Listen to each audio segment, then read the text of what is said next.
గౌరవ ముఖ్యమంత్రి వర్యులు శ్రీ నారా చంద్రబాబు నాయుడు గారికి, అదేవిధంగా అహర్నిశలు కృషి చేస్తూ ముఖ్యమంత్రి గారి ఆలోచనల్ని క్షేత్రస్థాయిలో ప్రజలకి మరింత అందుబాటులో తీసుకొచ్చే విధంగా కృషి చేస్తున్న మన మంత్రి గారు నారాయణ గారికి ప్రత్యేకంగా అభినందిస్తూ, ఈ సమావేశానికి విచ్చేసిన గౌరవ పార్లమెంట్ సభ్యులు, అధికారులకు, మా అందరికన్నా ముఖ్యంగా మన అమరావతి రైతులకు, ఇక్కడ మీరు చేసిన పోరాటం, మీరు ఏ విధంగా మనకు ఒక రాజధాని ఉండాలనే తపనతోటి ఆ రోజు గౌరవ ముఖ్యమంత్రి గారు ఎప్పుడైతే అమరావతిని ఎంపిక చేసి ఈ ప్రాంతంలో మనం ఒక అద్భుతమైన రాజధాని నిర్మాణం చేద్దామని నిర్ణయించారో, ప్రతి ఒక్కరి కలల సాకారం కోసం మీరు చేసిన త్యాగం, మీరు పడిన అవమానాలు, మిమ్మల్ని పెట్టిన ఇబ్బందులు ఈరోజు మనస్ఫూర్తిగా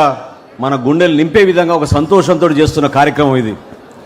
ఈ పండుగ వాతావరణంలో 2-3 విషయాలు నేను మీ దృష్టికి తీసుకురావాలి. ఎందుకంటే మొదటి నుంచి కూడా పవన్ కళ్యాణ్ గారు, జనసేన పార్టీ ఎప్పుడు కూడా మీ ఆకాంక్షలు నెరవేర్చుకుంటూ, మీరు పడిన కష్టాలకి రైతాంగం ప్రత్యేకంగా ఇబ్బంది పడకూడదనే ఆలోచనతో అనేక సందర్భాల్లో గౌరవ ముఖ్యమంత్రి గారి మీ దృష్టి తీసుకెళ్లి ఆ సమస్యకి పరిష్కారం చేసే విధంగా పలు గ్రామాల్లో ఆ రోజున పవన్ కళ్యాణ్ గారు పర్యటించారు. పవన్ కళ్యాణ్ గారు చెప్పింది ఒకటే, జనసేన పార్టీలో కూడా రకరకాలుగా భిన్నాభిప్రాయాలు ఉంటే ఆ రోజు ఒకటే మాట చెప్పారు, మన ఆంధ్రులకు ఒక రాజధాని కావాలి, మన రాజధాని కేవలం అమరావతే, అమరావతికే మనం కట్టుబడి ఉండాలి, అమరావతి ప్రగతి కోసం, అమరావతిని స్థాపించే వరకు ప్రతి ఒక్కరు కూడా మనం కృషి చేయాల్సిన బాధ్యత మనపై ఉందని చెప్పారు. ఏ విధంగా ఆ రోజుల్లో అనేక అనుమానాలు తీసుకొచ్చారో మీ అందరికీ తెలుసు. 30,000 రైతులు ముందుకొచ్చి నిలబడితే అసలు వీళ్ళు రైతులే కాదన్నారు. దేనికోసం ల్యాండ్ పూలింగ్ అన్నారు. ప్రభుత్వం ఎట్టి పరిస్థితుల్లో కూడా ఈ కార్యక్రమానికి ముందు తీసుకెళ్లకుండా గత 5 సంవత్సరాలు, అంటే వైఎస్ఆర్సీపీ 5 సంవత్సరాల్లో జగన్మోహన్ రెడ్డి గారు చేసిన అరాచకాలు, వారి నాయకత్వం, స్థానికంగా ఉన్న నాయకులు, ఎమ్మెల్యేలు కానివ్వండి, ఎంపీలు కానివ్వండి, ఏ విధంగా మిమ్మల్ని ఇబ్బంది పెట్టారో, ఏ విధంగా కనీసం ధర్నా చేయడానికి ఒక టెంట్ కూడా ఏనివ్వలేదో అది మీరందరూ కూడా మర్చిపోబాకండి. మీ అందరి కోరిక మేరకు ఇందాక నడుచుకుంటూ వస్తుంటే నేను ముఖ్యమంత్రి గారికి గుర్తు చేశాను, హైటెక్ సిటీ నిర్మాణం చేసినప్పుడు ఆ రోజున చిహ్నంగా ఒక కొత్త చార్మినార్ నిర్మాణం చేద్దాం, ఒక కంటెంపరీ విధానంలో వర్తమాన ఆలోచనతో ఉండాలి, ఒక కొత్త చార్మినార్ నిర్మాణం చేద్దామని అక్కడ మాదాపూర్ దగ్గర ఏర్పాటు చేశారు. అమరావతి వంతెన ఈరోజు మనం ఏదైతే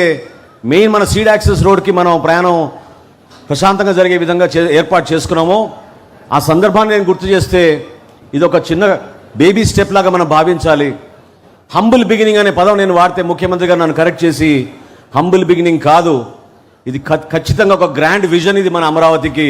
ఆ గ్రాండ్ విజన్ కోసం మనం అందరం నిలబెట్టుకోవాలనే మాట ఆయన చెప్పడం జరిగింది. మీ అందరు గర్వపడే విధంగా మన ఎన్డీఏ కూటమి ప్రభుత్వం, గౌరవ ప్రధానమంత్రి గారి సహకారంతో మన ప్రభుత్వం ఏర్పడిన వెంటనే వారిచ్చిన ఆర్థిక సాయం కానివ్వండి, మానసికంగా మన అందరినీ కూడా ఇబ్బంది పెట్టిన రోజులు వాళ్ళందరికీ కూడా బాగా తెలుసు. కాబట్టి ఎల్లప్పుడూ భారతీయ జనతా పార్టీ నాయకత్వానికి, అదేవిధంగా గౌరవ ముఖ్యమంత్రి గారికి ప్రత్యేకంగా మరొకసారి ఎన్ని ఇబ్బందులు వచ్చినా, ఎన్ని అవమానాలు వచ్చినా నమ్మిన దానికి కట్టుబడి మీలో ఉన్న ఆత్మవిశ్వాసాన్ని నింపే విధంగా, మీలో ఒక ధైర్యం నింపే విధంగా, ప్రజలకి ఒక అద్భుతమైన రాజధాని నిర్మాణం చేయడానికి ఆయన వేస్తున్న అడుగులో ప్రతి ఒక్కరం కూడా మనస్ఫూర్తిగా ఆయన్ని బలపరుస్తూ ముందుకెళ్తామని ఈ సందర్భంగా మిమ్మల్ని అందరినీ కూడా మనస్ఫూర్తిగా మరొకసారి మన అమరావతి రైతులకి ప్రత్యేకంగా జనసేన పార్టీ తరఫు నుంచి, కూటమి ప్రభుత్వం నుంచి మనస్ఫూర్తిగా మీకు మరొకసారి అభినందనలు, ధన్యవాదాలు.